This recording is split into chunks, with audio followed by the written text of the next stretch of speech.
Eric has said before that, you kind of saw the writing on the wall with AWA at about the same time as he did.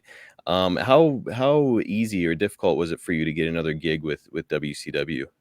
Well, it was easy because the thing was, their top guys went to the WWE. So the AWA always needed somebody, then the NWA. So I'd go to the AWA and I'd wrestle Nick Bockwinkel for a feud and slip Kurt Hennig something. And then I'd come to the NWA and we were going to start a big feud with me and Dusty and Baby Doll with the secret envelopes. And that's a different story. Then I go back to the AWA and I'd wrestled Sarton, had the belt and wrestle Slaughter and Harley Race. And we'd bring guys in because they didn't have anybody left that was over. So it worked out good for me because I always had a place to go because they needed you because most of the top guys were with Vince. Right. I got you. That's why I never was with the WWE because they were already filled up with top guys.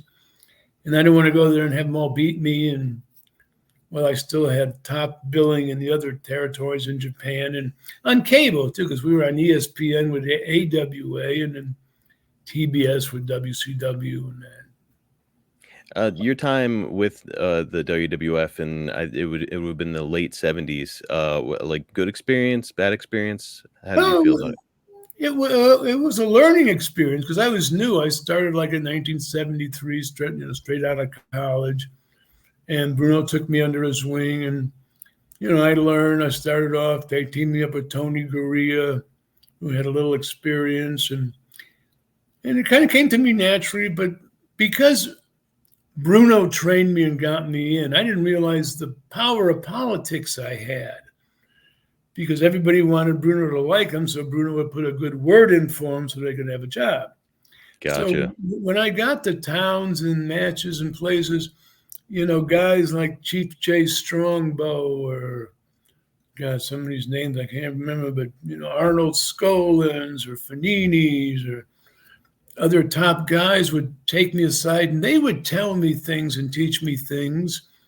So Bruno, to please Bruno, because they knew I was like Bruno's guy, So it all worked out good for me, with being Bruno's guy and everybody, being nice to me. I was talking to Ted DiBiase about his time in the 70s he was there briefly in, I think it was 79 into 80 with the WWF.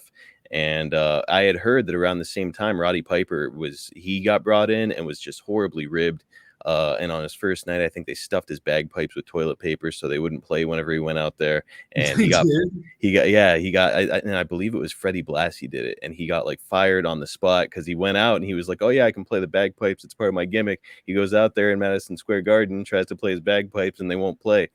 And so I think he lost his job. So I was asking Ted about the same thing. Like, so they were really coming after Piper. Did they come after you? And Ted was like, not really. And then he was like, I think it's because of the respect that they had for my father. So in your instance, it was with Bruno. Like they had respect for Bruno. They knew that you were Bruno's friend, right?